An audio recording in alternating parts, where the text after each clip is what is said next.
হরে কৃষ্ণ। আজ আমরা শ্রীমদ্ ভগবত গীতা থেকে শ্রবণ করব। শ্রীমদ্ ভগবত গীতার দ্বিতীয় অধ্যায়ে 13তম শ্লোকে ভগবান শ্রীকৃষ্ণ অর্জুনকে কি উপদেশ প্রদান করেছেন সেটি সম্পর্কে আজ আমরা শ্রবণ করব। তো প্রথমে আমরা এই শ্লোকটি এখন শ্রবণ করব। দেহিনস্মিন যথা দেহে কৌমারম যৌবনম জরা তথা দেহান্তরস্প্রাপ্তে তত্র ন ধীরস্তত্র ন মুহ্যতে। এখন আমরা যে শ্লোকটি শ্রবণ করলাম, এই শ্লোকটির যে অর্থ সেটি এখন আমরা জানব। তো ভগবান শ্রীকৃষ্ণ এটিতে কি বলেছেন? দেহ যেভাবে কৌমার, যৌবন ও জরার মাধ্যমে তার রূপ পরিবর্তন করে, অর্থাৎ এই যে আমরা যে জড় শরীর পেয়েছি, এই শরীরের মধ্যে যে আত্মা রয়েছে, সে আত্মাকে কি বলা হয়েছে? দেহ যেভাবে কৌমার, যৌবন ও জরার মাধ্যমে রূপ পরিবর্তন করে চলে, মৃত্যুকালে তেমনি দেহ থেকে আত্মা এক দেহ থেকে অন্য দেহে দেহান্তরিত হয়। অর্থাৎ এই যে আমাদের জড় শরীর, এই শরীরে যে আত্মা রয়েছে সেটি হচ্ছে প্রকৃত দেহী। আর এই দেহে কি করে থাকে? যেমন যখন শৈশব থেকে হচ্ছে কৌমারের পর যৌবন ও জরা, অর্থাৎ এইভাবে ক্রমান্বয়ে বৃদ্ধি প্রাপ্ত হয়, তারপর আবার হ্রাসপ্রাপ্ত অর্থাৎ বার্ধক্য অবস্থায় উপনীত হয়। আর এই বার্ধক্য অবস্থায় উপনীত হওয়ার পর যখন আমাদের এই জড় শরীর বিভিন্ন প্রকার কার্য করার ক্ষেত্রে অক্ষম হয়ে পড়ে, তখন কি হয়ে থাকে? এক দেহ থেকে অন্য দেহে দেহান্তরিত হয়, অর্থাৎ এই দেহ পরিত্যাগ করে আবার নতুন কোনো দেহে স্থানান্তরিত হয়। স্থিতপ্রজ্ঞ অর্থাৎ যারা এই যে দেহান্তর, অর্থাৎ আত্মা একটি দেহ থেকে অন্য দেহে স্থানান্তরিত হয়, এটি সম্পর্কে যিনি জানেন তাদেরকে কি বলা হয়? পণ্ডিত বলা হয়। আর কখনো তারা এই পরিবর্তনে মুহ্যমান অর্থাৎ মোহগ্রস্ত হন না। অর্থাৎ এই যে ভগবান শ্রীকৃষ্ণ অর্জুনকে এই উদাহরণ দেওয়ার কারণ হচ্ছে কি, এই কুরুক্ষেত্রের রণাঙ্গনে যখন অর্জুনের প্রতিপক্ষে তার প্রিয়জনেরা যখন উপস্থিত হয়েছিল, তারা যুদ্ধে নিহত হতে পারে, এই কারণে কি করেছিলেন? শোক করেছিলেন। আর এই শোক করার যে তার উচিত নয়, সেটি বোঝানোর জন্য ভগবান শ্রীকৃষ্ণ এই সুন্দর শ্লোকটির উপস্থাপনা করেছেন। অর্থাৎ ভীষ্ম, দ্রোণাচার্য, কৃপাচার্য এবং আরো বিভিন্ন অত্যন্ত প্রিয় ব্যক্তিরা, যারা অর্জুনের অত্যন্ত প্রিয় ব্যক্তি ছিলেন, তারা যদি এই যুদ্ধক্ষেত্রে যদি কোনো কারণে দেহ ত্যাগও করে থাকে, তাতে কোনো দুঃখ করার কারণ নেই। কারণ তারা সকলে কি বৃদ্ধাবস্থা অর্থাৎ বার্ধক্য অবস্থায় উপনীত হয়েছে। অর্থাৎ তারা যদি এই জড় দেহে যদি তাদের বিনাশ প্রাপ্ত হয়ে থাকে, তাহলে তারা আবার পুনরায় নতুন দেহে লাভ করতে পারবে।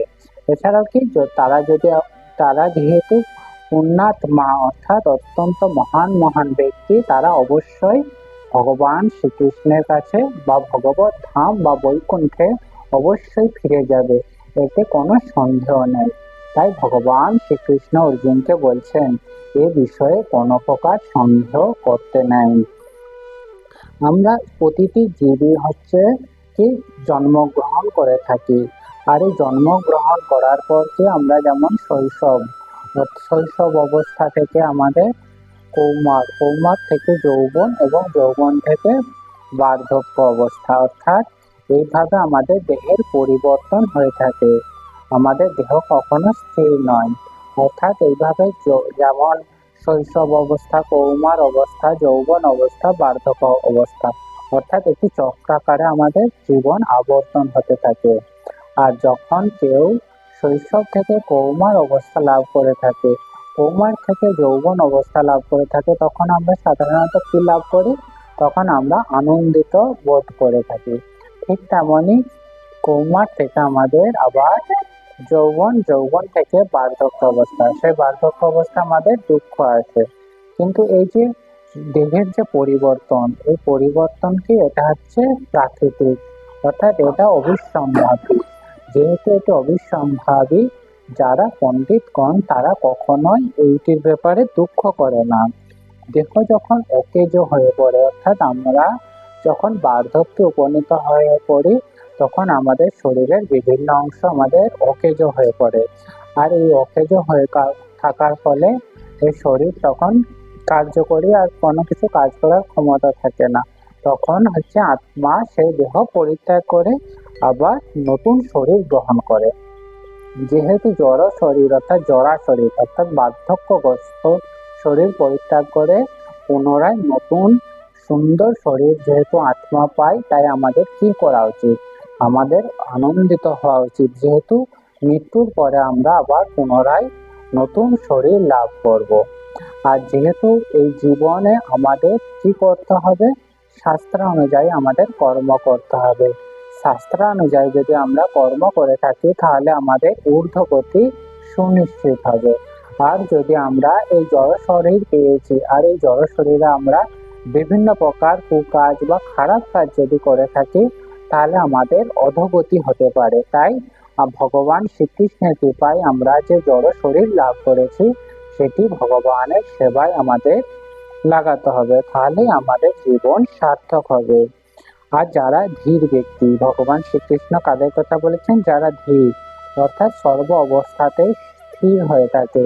দুঃখ, কষ্ট, হাসি, কান্না, জয়, পরাজয়, এই সমস্ত প্রতিটাই এক্সট্রিম পজিশন। আর এই সমস্ত পজিশনেও যদি কেউ স্থির থাকে, তাকে ধীর ব্যক্তি বলা হয়। আর এই ধীর ব্যক্তি জড়দেহের পরিবর্তনে কখনোই দুঃখ বা শোক করেন না। অর্জুনও কি? অর্জুন হচ্ছে ধীর ব্যক্তি, অর্থাৎ তাই অর্জুনেরও কোনো দুঃখ করা উচিত নয়। আর এখানে যে আত্মা এবং পরমাত্মার কথা বলা হয়েছে, আমরা সকলে জীবাত্মা। জীবাত্মা হচ্ছে অনু চৈতন্য, আর ভগবান শ্রীকৃষ্ণ হচ্ছে কি? পরমাত্মা, তিনি হচ্ছেন বিভু চৈতন্য। আর অনু চৈতন্য আর বিভু চৈতন্যের মধ্যে পার্থক্য আরেকটি কি? অনু চৈতন্য হচ্ছে যে কোনো অবস্থায় মোহগ্রস্ত হতে পারে, কিন্তু যিনি বিভু চৈতন্য পরমাত্মা, সে কখনোই মহাচ্ছন্ন হয় না। তাই অর্জুন যেহেতু অনু চৈতন্য, তাই অর্জুনের পক্ষে মহাগ্রস্ত হওয়া স্বাভাবিক। কিন্তু ভগবান শ্রীকৃষ্ণ পরমাত্মা, তিনি হচ্ছে কখনোই মোহগ্রস্ত হন না। তাই অর্জুনকে সঠিক পন্থা কি, সঠিক কর্তব্য কি করা উচিত, সেটি সুন্দরভাবে ব্যাখ্যা করেছেন। তাই ভগবান আমাদের সকলের উচিত ভগবান শ্রীকৃষ্ণের আমাদের সেবা করা উচিত। ভগবান শ্রীকৃষ্ণের যে দিব্য নাম হরে কৃষ্ণ মহামন্ত্র, হরে কৃষ্ণ কৃষ্ণ কৃষ্ণ হরে হরে, হরে রাম রাম রাম হরে হরে, এই মহামন্ত্র যদি আমরা জপ করি, তাহলে ভগবান শ্রীকৃষ্ণ অত্যন্ত প্রীতি লাভ করবে। আর ভগবান শ্রীকৃষ্ণকে প্রীতি দান করাই আমাদের মনুষ্য জীবনের একমাত্র কর্তব্য। এখানেই এই শ্লোকের বিশ্রাম। পরবর্তী দিন আমরা পরবর্তী শ্লোক শ্রবণ করব। হরে কৃষ্ণ, হরি বল।